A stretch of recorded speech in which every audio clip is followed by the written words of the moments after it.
It is hoped that this simple video series will contribute in some small way to the awakening of Americans to the miracle of American liberty, and to realize the lateness of the hour if liberty is to survive.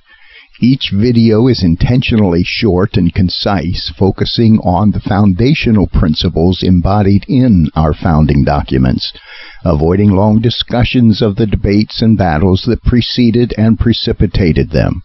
These simple truths have the power to radically restore American liberty if they are embraced and promoted.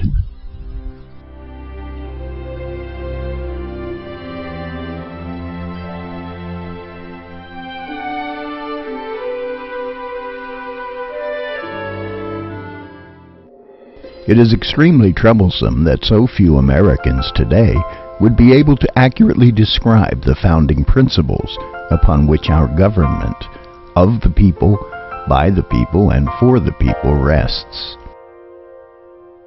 So let's take just a few minutes to lay down the foundational principles of American liberty. These few principles, easily grasped, are able to provide a true compass with which to navigate the critical issues facing our nation today. We pick up the story in the year 1776. The American colonists were under increasing oppression and outright acts of war perpetrated against them by their own sovereign, King George III of England. Repeated petitions for redress were ignored or answered with increased hostilities.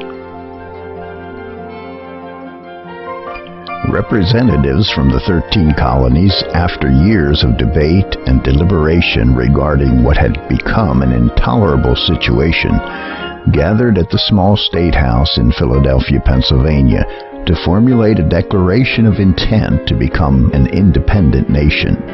There emerged a document that has been considered one of the greatest documents in human history, and when understood, revered by people the world over yearning to be free. The American Declaration of Independence. This declaration defines what the signers deemed to be the fundamental principles of just government, as well as stating the grievous acts of tyranny committed against the colonists.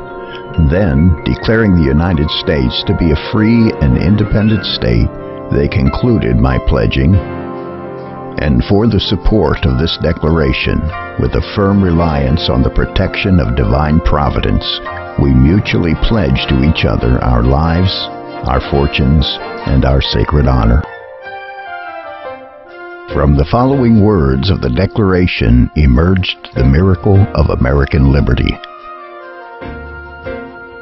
We hold these truths to be self-evident, that all men are created equal, that they are endowed by their Creator with certain unalienable rights, that among these are life, liberty, and the pursuit of happiness, that to secure these rights, governments are instituted among men, deriving their just powers from the consent of the governed.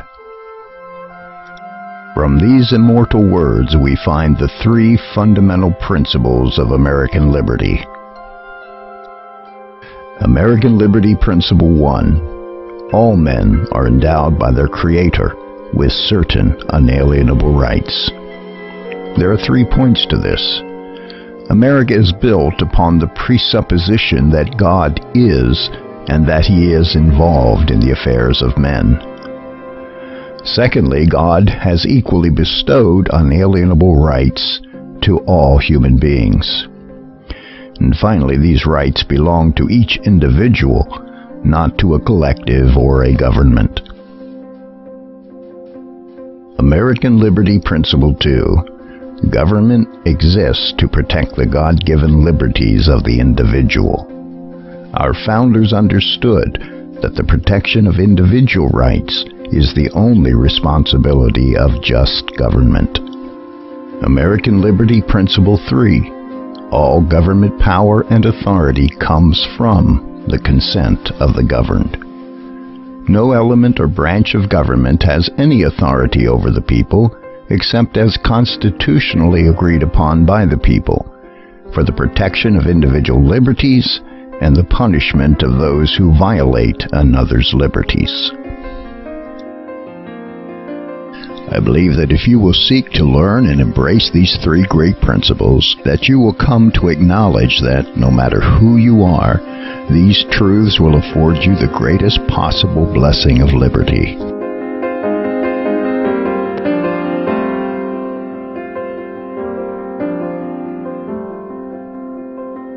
These three principles, firmly embedded in the Declaration of Independence, are the heart and soul of American liberty and the bedrock of our Constitution. The Constitution, in order to protect the states and the people from the possibility of the tyranny of a central government, strictly limited the federal government in its powers and constructed an ingenious framework of checks and balances among the legislative, executive, and judicial branches. According to the Constitution, Congress only has authority to pass laws in support of the principles of the Constitution. The President only has authority to protect and defend the Constitution from enemies foreign and domestic, and to execute or enforce the constitutional laws passed by Congress. The judiciary is responsible to assure that all is done according to the Constitution. Because the rights of the individual were deemed to come from God alone, many felt at first that the Constitution should not enumerate them, lest future generations should be made to think that they are bestowed by the government.